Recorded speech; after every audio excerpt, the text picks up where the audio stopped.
Reaction. One of the laziest types of content on YouTube nowadays. Why spend actual time thinking about great ideas when you can just watch someone else's content and get double the views you normally would? It's incredible. I don't want it to sound like I hate reactions in general. In fact, I quite like them. A lot of my favorite YouTubers react sometimes. The problem to me lies with those that upload full reactions with minimal or no commentary whatsoever. And at most, all they do is just laugh, bob their head if it's a music video, say what?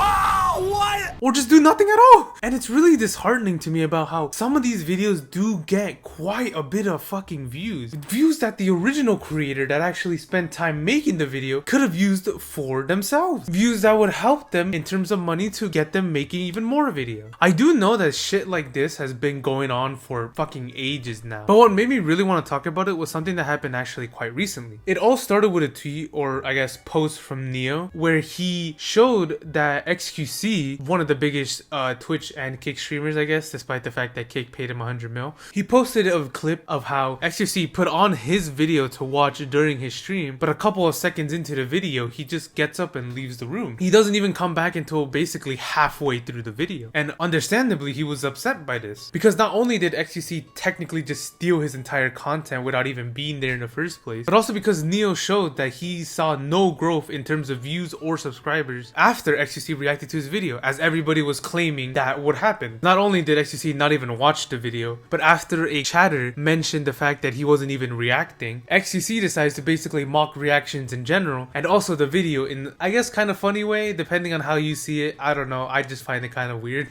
For the lack of react. Boom! Metal pipes, cement, football, goal at the back.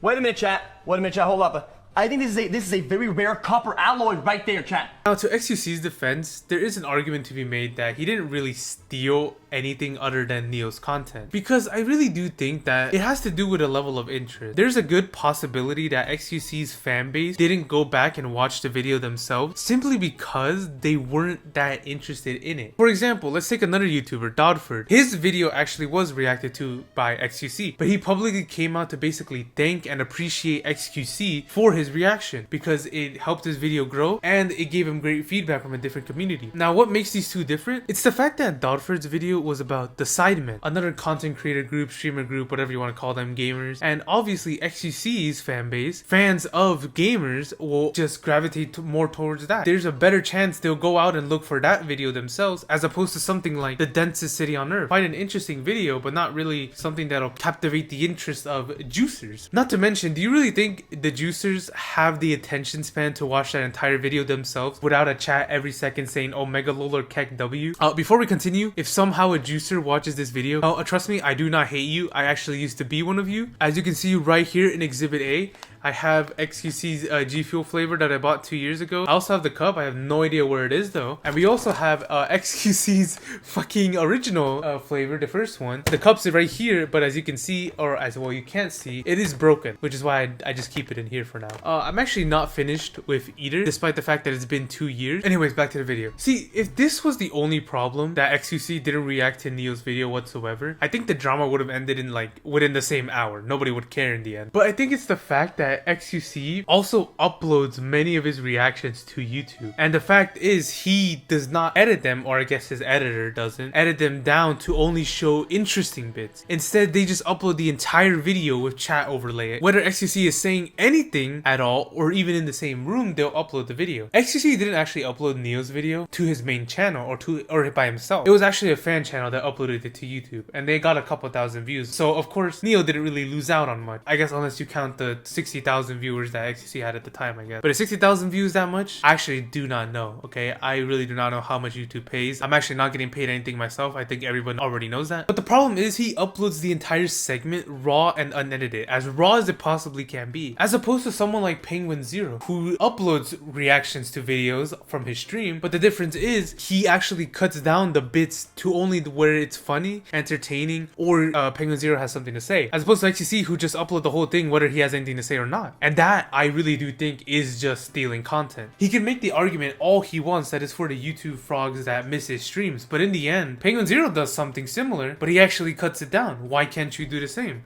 Why can't you tell your editor to do this thing? XQC is the one that in the end decides what comes out. If he really wanted to, he could tell his editor to cut that shit down, or just not to upload it in general. It's that simple. But he won't do that because in the end it makes less money because, you know, runtime obviously equal more money, and it's just easier that way. Like, come on, who wants to spend the time actually editing down a video? Just re-upload the whole thing and just call it a day. I swear XQC editor has one of the easiest jobs on the earth right now. He also goes on to state how every video does get claimed either way, and he said if you don't like the fact that he's reacting and taking money from you, claim the video so you can get the money, which I think is kind of scummy. He's making you go through the entire burden of filing a claim. I don't know how hard it is, but I'm assuming it's quite hard. Maybe, I don't know. You see all these YouTube horror stories about trying to file a claim or an appeal, and it's just like shit. But I really do think if this somehow escalates, this is kind of grounds for a copyright strike instead of just a claim, simply because, can you really call this transformative? Is a chat overlay and maybe a face cam in the bottom right corner really all that transformative? Is that not just re-uploading or stealing content? Is that not protected under YouTube's guidelines? I get a claim is probably just better, and if it were to lead to a strike, then most people would probably just stop reacting in general. But at the very least, it at least motivates people to do what, like I said, Penguin Zero does. Only fucking put up reactions where he says something as opposed to just the whole video and making me fall asleep with the chewing sounds. God damn it. I know I just basically spent most of the video talking about XQC, but he's not the only person that does this. There are countless other YouTubers, obviously small, not so big, get barely any views, that do the same thing though. And it's easy to see why. It really is just easy, lazy content. I could have just put my face cam in the bottom right corner and just reacted to Lamino's new video on the JFK assassination and then just upload that to YouTube and call it a day. I could have just done that, but I didn't. Why? Because I don't want to do that. It's boring. But there's also other channels like Reaction Time, for example, a channel with over 14 million subscribers. I actually knew about this guy since 5th grade because my friend really wanted me to watch it with her for some reason. And yeah, his reaction, I wouldn't call it necessarily original or creative or transform. Actually, maybe it is transformative. We don't know. What the hell is that? There's something in those eyes.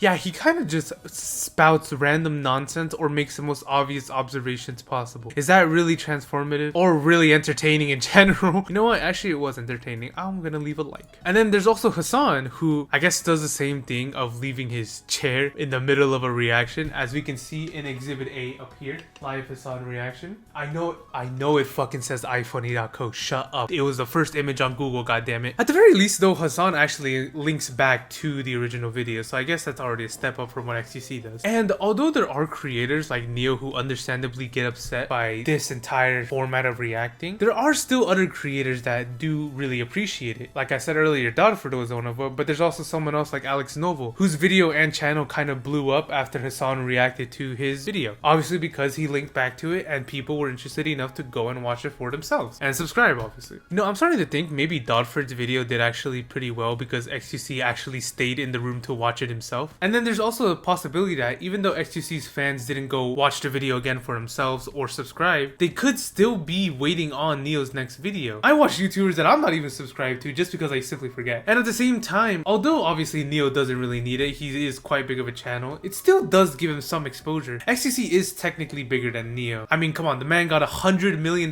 contract for fucking doing nothing but playing games and sometimes re-streaming movies. See, he's even re-uploading that shit. Something he did actually get in trouble for, which is kind of funny. Also, I'd like to mention, I do really agree with the argument that bigger streamers reacting to smaller creators' content does actually help them. Even if it doesn't lead to an increase in views or subscribers, it gives them exposure. And obviously, we all know exposure is more important than money. Except in my case, I'd like money more than exposure right now.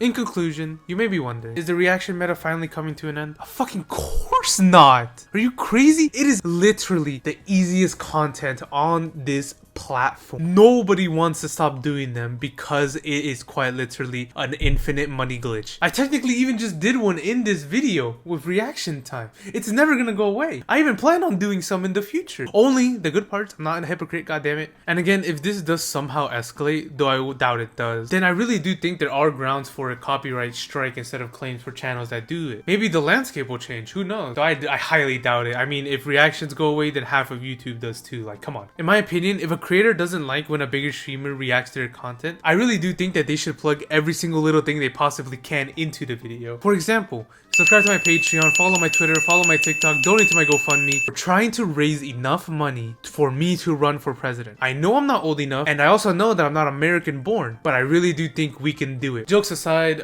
subscribe if you like this video, dislike the video if you... No, don't dislike the video. Like the video if you dislike the video. I've been Death Eater number 332. You've been watching Azkaban Radio. Avada Kedavra.